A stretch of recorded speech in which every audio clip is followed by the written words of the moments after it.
I think that it should be cheaper to travel internationally. I am extremely biased and I honestly do not care. If there's only one single body of water separating New York and Ireland, I think that it's unfair for it to cost so much to go, especially because I'm unemployed and in a scary financial situation. People who grew up in different financial circumstances than I did never seem to understand this, but I've barely traveled. As I'm telling you this, I've only ever been to France outside of the US, and the furthest I've gone west is Chicago.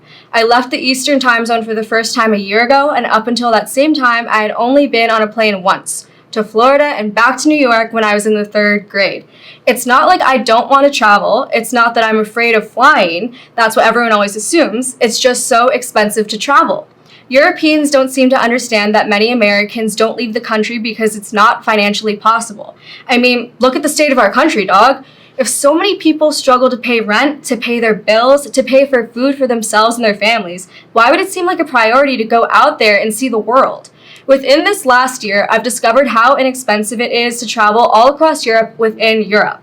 I know that it's small and you can drive from country to country in a short span of time. So it seems like Europeans don't fully grasp the size of our country either. When I was in France this summer, I explained to 2 separate people that I could drive in one direction straight for 8 hours and still be in the state of New York. Why should it be an expectation for me to go to many countries when I've barely even seen my own?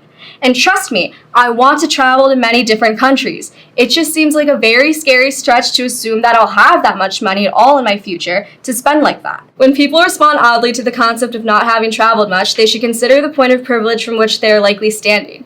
Everyone deserves to experience the different parts of this world, but it just isn't a reality for many. It's probably an unrealistic ask for prices to lower for Americans to see the world, but I think it's a privilege that many more people deserve. I think that Americans deserve better because we're already going through a lot.